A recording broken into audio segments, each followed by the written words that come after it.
FENASCOL es la entidad que tiene suscritas en este momento 34 asociaciones de personas sordas en todo Colombia, cuyo objetivo es la defensa de los derechos de las personas sordas de manera articulada con cada una de ellos y sus asociaciones.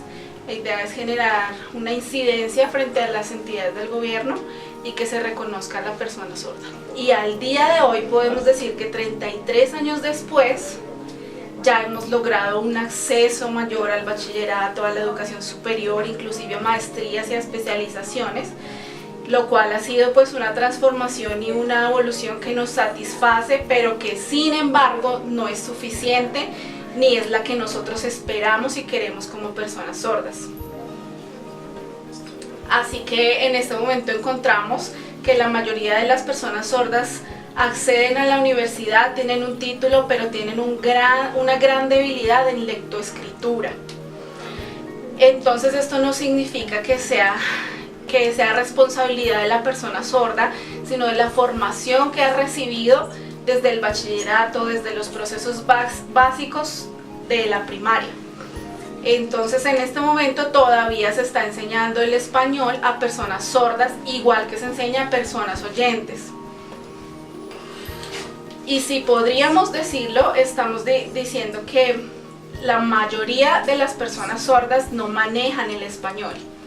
Es decir, si queremos que las personas sordas fortalezcan sus habilidades en el idioma español, se debe enseñar como una segunda lengua y no como una primera lengua, que es lo que estamos viendo que ahora es la problemática que se identifica en la mayoría de los colegios. Entonces, en los entornos educativos estamos viendo que se está hablando de educación inclusiva. Pero lo que realmente necesita la comunidad es una educación bilingüe. Pero desafortunadamente aún no está establecido como una política pública en cada una de las áreas de la educación.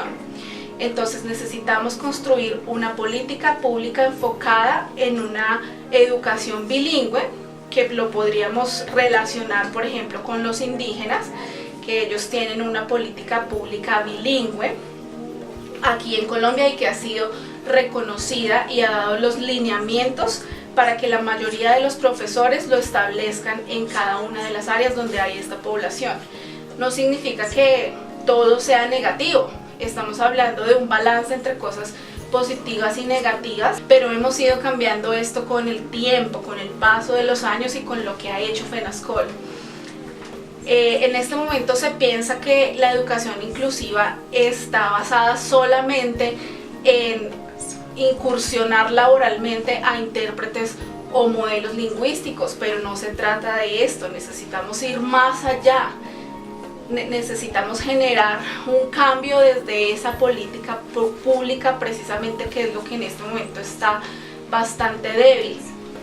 Eso sí sería hacer una real inclusión. Si vemos desde el área constitucional, la Corte Constitucional, para ser más específicos, ha dado una sentencia que dice que las personas sordas somos equiparables a la población indígena, lo que quiere decir que tenemos este derecho a contar con una política pública bilingüe y bicultural.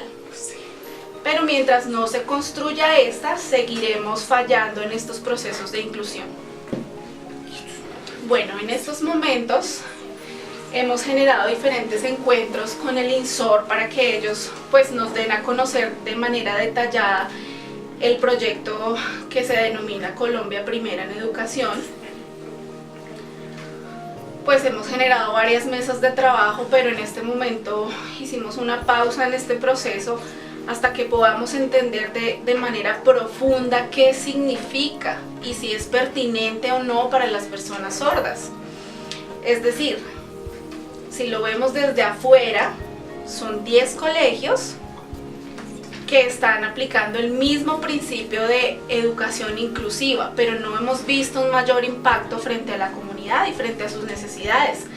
Nosotros como FENASCOL les hicimos el llamado a que ellos deben enfocarse en la primera infancia, que es primordial si nosotros queremos lograr una educación bilingüe y de calidad, debemos empezar por la primera infancia. El INSOR lo que nos informa es que en este momento no hay cómo identificar un grupo relevante de primera infancia de niños sordos para hacer, digamos, estos ajustes que se necesitan.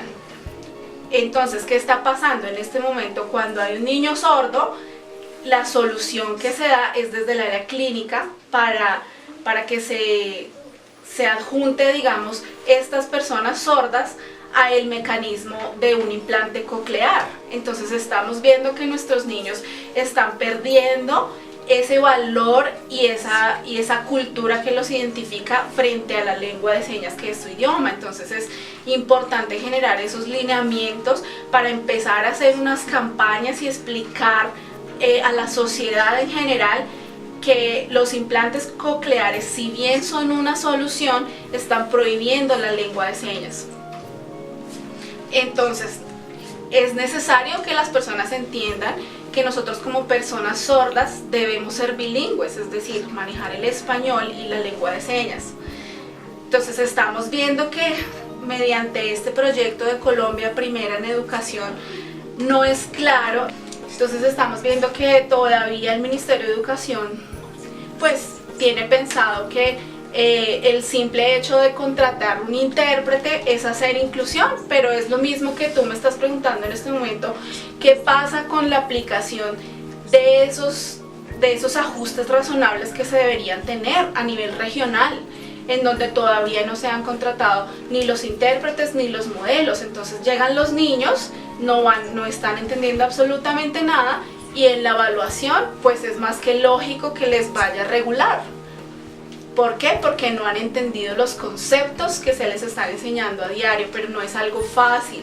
Nosotros hemos pensado realmente en una solución que sea sostenible y que se pueda entender a fondo cuál es esta necesidad de la población sorda. Para nosotros como personas sordas, la lengua de señas es una lengua viva, es una lengua que estamos usando todos los días. Si no existiera la lengua de señas, sería imposible adaptarnos a la sociedad, desarrollarnos en ella, porque la lengua de señas, lo repito, es una lengua viva, una lengua que se practica a diario, una lengua que nos da acceso al conocimiento. Una persona sorda a la que le ha sido prohibido el uso de la lengua de señas está perdiendo su identidad, porque para nosotros la lengua de señas representa una identidad, una cultura, y todo eso está inmerso allí, en lo que representa para nosotros el idioma y nuestro estilo de vida bajo la lengua de señas. Entonces nosotros como personas sordas estamos inmersos en una sociedad que es mayoritaria y nosotros somos una minoría, pero como minoría necesitamos trabajar articulados con esa mayoría. Eso quiere decir que cualquier periodista, cualquier médico, cualquier abogado necesita entender la trascendencia de lo que es una persona sorda, de que su cultura sorda está aliada precisamente a una identidad. Nosotros también somos colombianos, pero tenemos otro idioma que nos ha dado a su vez una identidad. Entonces, necesitamos que ustedes como sociedad aprendan a conocernos, que no nos vean como un problema para la sociedad, sino que entiendan que yo como persona sorda soy un colombiano que puede aportar a este país. Entonces es importante que entiendan la trascendencia de esto.